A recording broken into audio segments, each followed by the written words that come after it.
الحمد لله وحده لا شريك له والصلاة والسلام على من لا نبي بعد أما بعد فأعوذ بالله من الشيطان الرجيم بسم الله الرحمن الرحيم وكلا نقص عليك من أنباء الرسل ما نثبت به فؤادك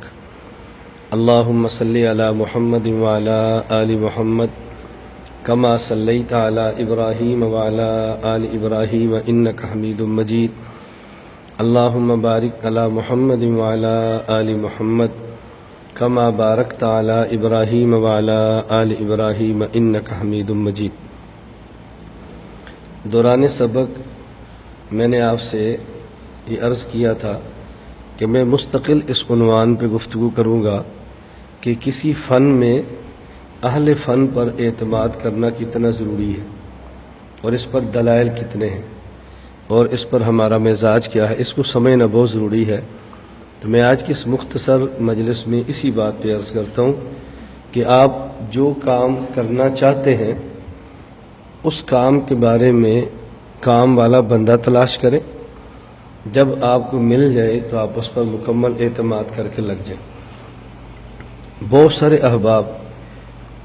مجھے فون بھی کرتے ہیں، میسج بھی کرتے ہیں، براہ راست بھی بات پوچھتے ہیں، تو ایک ایک بات بس اوقات ایک کو سمجھانا مشکل ہو تو ہم اس عنوان پہ گفتگو کر کے میڈیا کے حوالے کر دیتے ہیں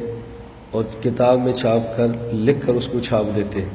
تاکہ جو جس کا ذوق ہے اس کے مطابق بات کو سنے اور سمجھے۔ دو چیزیں استشارہ اور استخارہ کے بعد طے کریں۔ استشارہ کا معنی ہے اپنے اچھے دوست سے مشورہ کرنا، استخارہ کا معنی ہے اللہ سے خیر طلب کرنا۔ استشارہ اور استخارہ کے بعد دو باتیں آپ طے کریں۔ استشارہ کا معنی یہ ہے اپنے اچھے دوست، اپنے استاذ، اپنے مرشد، صاحب علم، باعتماد بندے سے مشورہ کریں۔ استخارہ کا معنی اللہ سے خیر طلب کریں۔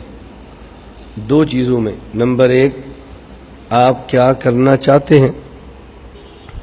یہ طے کریں، اور جب استشارہ استخارہ کے بعد طے ہو جائے کہ آپ نے کیا کرنا ہے،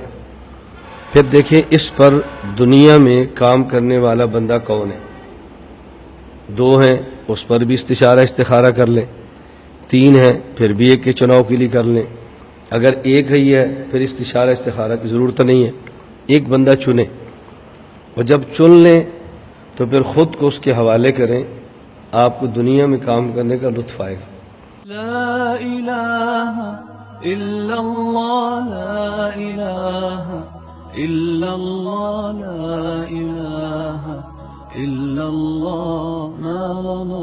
رب سوا۔ لا الہ الا اللہ، لا الہ